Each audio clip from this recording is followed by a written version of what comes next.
সাধাৰণ নিৰ্বাচনত ইতিমধ্যে দুটা ফেজ নিৰ্বাচন হৈ গ'ল আৰু তৃতীয় ফেজ নিৰ্বাচন অহা মে 7 তাৰিখে হ'ব আৰু কোকৰাঝাৰ সমষ্টি আমাৰ তৃতীয় ফেজ নিৰ্বাচনতে পৰিছে। সেইকাৰণে আমি কোকৰাঝাৰ সমষ্টিৰ বিশেষকৈ ইউপিপিএলৰ প্ৰাৰ্থী জয়ন্ত কুমাৰ বসুমতাৰীৰ হৈ ৰাইজৰ আগত ৰাইজক বুজাবৰ কাৰণে আহিছোঁ। যিখিনি আমি ৰাইজক লগ পাইছোঁ তেওঁলোকৰ বহুতৰে মনোভাৱ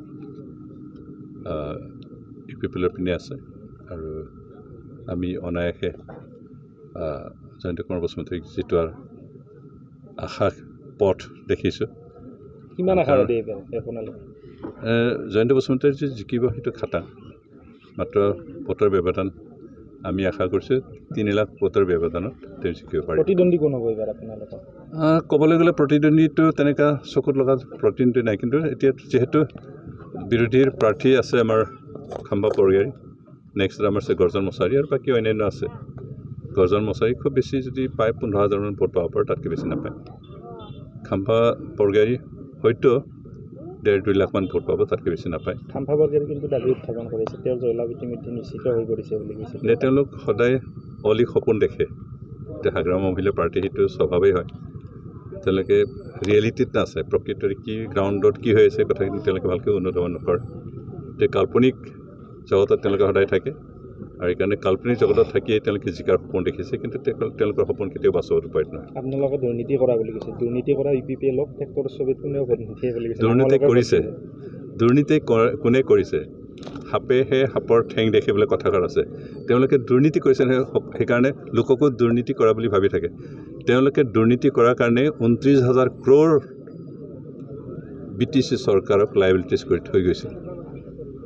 এতিয়া আমি দিব পৰা নাই, তেওঁলোকে কৰি থৈ যোৱা দুৰ্নীতিৰ সেই লাইবিলিটিজ 29,000 crore, 1 crore 2 crore নহয়, 29,000 crore তেওঁলোকে গোটেই BTC চৰকাৰক দেৱালীয়া কৰি গুচি গ'ল আৰু তেওঁলোকে কৰাপশ্যন কৰা নাই। কৰাপশ্যনটো একচুৱেলি তেওঁলোকে কৰিছে, চব ৰাইজেই জানে। একেটা ৰাস্তাকে 3বাৰ 4বাৰ 2-3 মাহৰ ভিতৰত 3-4বাৰ চেংচন কৰি পেলাই কাম নকৰে পইচা উলিয়াই খোৱা ৰেকৰ্ড তেওঁলোকৰ আছে, আমাৰ নাই। তেওঁলোকে কৈ আছে যে হাগ্ৰামা মহিলাৰীহে কাম কৰিছে BTC, ইউপিপিএলে 3 বছৰত একো কৰা নাই, সেই অভিযোগো এটা উত্থাপন কৰি আছে। হাগ্ৰামা মহিলাৰীৰ সময়ত যিকেইটা পাকা ৰাস্তা হৈছিল প্ৰধানমন্ত্ৰী আৱাস যোজনা কি গ্ৰামীণ সড়ক যোজনা আঁচনি জড়িত হৈছিল, কিন্তু হাগ্ৰামা মহিলাৰীৰ 17টা বছৰত এটাও পকী ৰাস্তা তেওঁলোকে BTC টকাৰ লগত কৰোৱা হোৱা নাই। যিখিনি কৰিছে 2-এটা সেইটো সেই চেণ্ট গ্ৰেভেল বনাইছে আৰু চেণ্ট গ্ৰেভেলটো কিমান এমাহ বা 2 মাহ টিকেট তাৰপিছত নাথাকে, বনাইছে নাই কৈছিল চব নাথাকে, কিন্তু তেওঁলোকে একেটা ৰাস্তাটোকে 3-4বাৰ একেটা বছৰতে চেংচন কৰি কাম নকৰাকৈ পইচা উলিয়াই খোৱা তেনেকৈ ৰেকৰ্ড বহুত আছে। তেওঁলোকে আধৰুৱা কৰি থৈছে বহুত কাম, আমি ইউপিপিএলে পূৰা কৰিব লগা হৈছে। আধা দলং, আধা বনোৱা ঘৰ, এইখিনি আমি কমপ্লিট কৰিব লগা হৈছে। কিয় আধাৰ কৰিলে? তেওঁলোকে পইচাখিনি তেওঁলোকে থৈ যোৱা নাই, খাই থৈ গৈছে, কিন্তু ঘৰ কমপ্লিট কৰিব পৰা নাই, দলং কমপ্লিট কৰিব পৰা নাই, ৰাস্তাটো কমপ্লিট কৰিব পৰা নাই আৰু তেওঁলোকে আধাৰ কৰি থৈ যোৱা গোটেই কামবিলাক আমি কৰিব লগা হৈছে। GSPটো আজিৰ মাৰ্কেটত GSPৰ নামটোৱে মানুহে শুনিবলৈ ইচ্ছা নকৰে, কেনেকৈ ফেক্টৰ হ'ব? এটা সময়ত বড়ো এটা ঢৌ আছিল, এটা পৰিৱেশ আছিল, কিন্তু এতিয়া বড়ো এই শব্দটো মানুহে সপোন বুলি অতীত বুলি ভাবিছে। এতিয়া অতীত আৰু হিষ্ট্ৰী সেইটো এতিয়া বাস্তৱ ৰূপ ইৰেলেভেণ্ট, অপ্ৰাসংগিক। সেইকাৰণে GSP এই নিৰ্বাচনত আমাৰ কাৰণে বা যিকোনো ৰাজনৈতিক দলৰ কাৰণে এটা চিন্তা কৰিবলগা ভাবিবলগা একো বিষয় নাই। সংখ্যালঘু লোকসকলে কেনেদৰে আদৰি লৈছে? সংখ্যালঘু ভোটাৰখিনি যদিও আমাৰ BPF-বিলাকে সংখ্যালঘু ভোটাৰখিনিক ইউপিপিএলৰ পৰা আঁতৰাই নিবৰ কাৰণে চেষ্টা কৰিছে, তেওঁলোকে সফল হ'ব পৰা নাই। যিখিনি সংখ্যালঘু আমাৰ এলেকাত আছে তেওঁলোকৰ আমি আশা কৰা নাই যে 100% তেওঁলোকে দিব বুলি আমি আশা কৰা নাই, কিন্তু 50% সংখ্যালঘু ভোট 50% আমাৰ লগত আছে। সেইটো তেওঁৰ কথা, কাৰণ তেওঁ ওদালগুৰি ৰাইজৰ মনোভাৱ নাজানে।